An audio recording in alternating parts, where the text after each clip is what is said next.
সাথে মিশিয়ে দেওয়া হচ্ছে। আজকে গাজায় হয়েছে, আগামীকালকে ভারতে হবে না, কোনো গ্যারান্টি আছে? না, ভারতে অলরেডি হচ্ছে।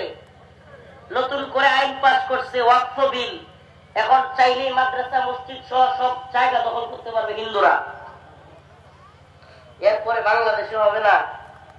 হ্যাঁ, তাইলে কি যেই দিন যার পাশায় বাড়ি পড়বে সেই সেদিন চিল্লাবে?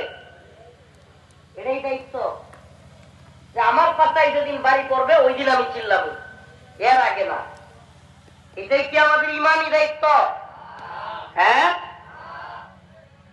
ঈদের দিন আপনার সন্তানকে সাজালেন, গুছালেন, ঈদগাহে হাতে ধরে নিয়ে যাচ্ছেন, সুন্দর জামা সুন্দর টুপি পরিয়ে মাঠে নিয়ে যাচ্ছেন। মাঠ থেকে যাওয়ার সময় সেমাই